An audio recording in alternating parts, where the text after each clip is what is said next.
faces. Can I see the hands of, nagkanta na mga nag-birthday gani ha? Can I see the hands na mga nag-birthday gani ha? Wala? Aw na ah? Happy birthday, ma'am. Okay. Sige, so we are celebrating Women's Month, correct? And you will see that, I think in many posts on Facebook, naghanman ng mga statements about women and how they honor the women in their lives. And even for you, for sure, you have our insecurities when it comes to relationship. Women tend to be insecure and struggle with the idea of being wanted in a relationship. Feeling unloved and undesirable creates an inner conflict where we begin to compare ourselves with other women who are perceived to have more than we do. How do we do that? Again, married women, singles na uyab, singles na uyab. Married women, I think we have to be very careful when it comes to the relationships that we have. Why? Sometimes we tend to compare our husband with other husbands. Kaya na naman iyahang bana, ana-ana, very sweet, mo I love you sa iyahang asawa, kung bana, nag-I love you na ko several times,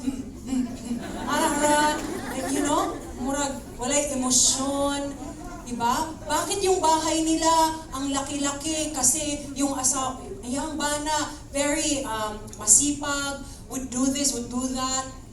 And sometimes, even if it's probably just a joke, or maybe a desire that you have in your hearts to encourage your husband to improve, sometimes that can land negatively in their hearts. They might think, why are you looking at me in this way, and you are looking at other husbands in another way?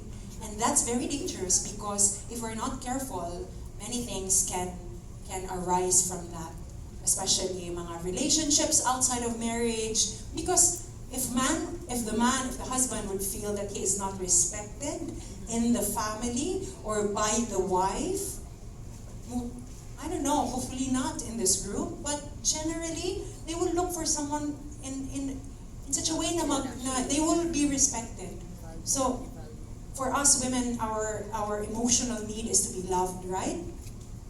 But keep this in mind, men needs to be respected. Men need to be respected. Respect yun ang ilahang, what they're looking for. So, figure it out on how you can express and how you can communicate your respect to your husbands. Second, for singles na ay uyab, okay? Di kayo na, sure, fine. Okay, so mga uyab, sometimes we look at, social media, and we're like, ay, naman yung uyab, ito sila dito, travel sila together, nag-amat sila, yung uyab, pictures, wow, Instagram ko, ayo, Instagram ba mga picture, kung uyab, picture sa ako, saman, oy.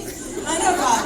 So, sometimes, we compare, even if diling pa mo, menyo, the idea na, ang uyab niya, very nice, would give flowers, they would travel together, i-compare ba sa inyong uyab? And then mo iyon ka, siguro hindi pa talaga to para sa akin.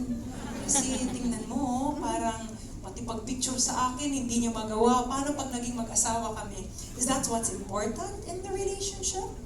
So we compare our relationship, even the husband or maybe the boyfriend, to other people. Also, to those minsan pati yung forma ng boyfriend ng my boyfriend, di ba? Buti pa yung boyfriend niya kung pumorma, parang mga K-popper. Pero yung boyfriend ko, ano ba naman to? Bakit talaga siya pumorma? Guys, tulungan nyo na lang sila. Kailangan nila ng tulong dyan. Singles, to those of you na walay uyab, sometimes we are so insecure when it comes to relationships that we tend to compare ourselves as singles to those who are not yet in a relationship. And we use a relationship to be the band-aid of our hearts. But we are not aware that the reason why we are unsettled inside is because we have a deeper need. And that deeper need is a relationship na hindi kayang takpan ng band-aid ng boyfriend or kung sa mga lalaki, sa girlfriend.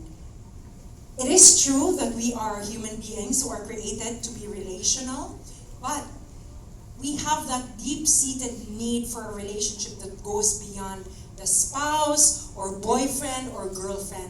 When we succumb to the insecurity when it comes to relationship, we will tend to look for another relationship or look for the wrong relationship outside of what we already have. And we are not satisfied of the present relationship that we have because we tend to compare what we have with other people. Simple question, how are you?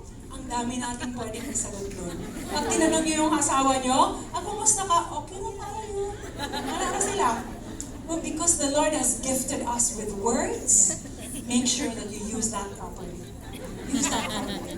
Use your words to edify other people. Ayaw sa mga marites, ha? Kaya, lisod na. So use your words properly. Make sure that when you speak, when you talk to other people, you are speaking and you are using your words to edify those who would listen, not to tear them down. Okay? Don't talk about other people's lives. Masyadong komplikado yan. The more we become intimate with God, the more we gain wisdom and understanding. The more we become intimate with God, the more we gain wisdom and understanding. This is the story of women, our insecurities, but despite of our insecurities, we can be secure in our relationship with God. If I will sum everything up in one sentence, for us to overcome our insecurities, we have to be secure in Jesus. Keep that